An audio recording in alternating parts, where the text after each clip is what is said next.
सभी लोग मेज के चारों ओर बैठे थे, लेकिन दादी माँ की निगाहें दो कुर्सियों पर टिकी थीं। अहम और ओंकार कहाँ रह गए? उन्होंने हल्की चिंता से पूछा।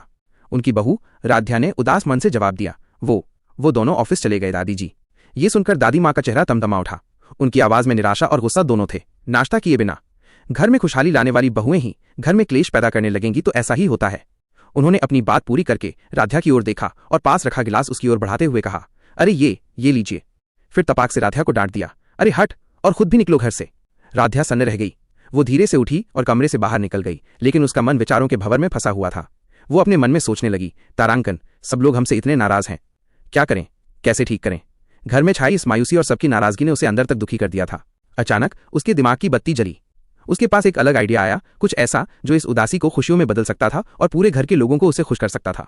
बिना देर किए वो वापस अंदर गई। उसने धीरे से चलकर दादी माँ के पास पहुंची और बिना कुछ कहे स्नेह से उनके गले लग गई। लेकिन दादी माँ की नाराजगी अभी कम नहीं हुई थी। उन्होंने सख्ती से राध्या को खुद से दूर किया। हटो राध्या, मेरी बात सुनो। मैं राध्या ने उन्हें बीच में ही रोक दिया। उसकी आंखों में चमक थी, लेकिन आवाज में एक मीठी सी घबराहट थी। उसने मुस्कुराते हुए कहा, माँ जी मैं प्रेग्नेंट हूँ। कमरे में जैसे एकदम सन्नाटा छा गया। पल भर के लिए सब अपनी अपनी जगह जम से गए। फिर इस खबर की खुशी की लहर पूरे परिवार में दौड़ गई। दादी माँ की नाराजगी एक पल में गायब हो गई। उनकी आंखों में आंसू आ गए, पर वे खुशी के आंसू थे। उन्होंने तुरंत राध्या को कसकर गले लगा लिया।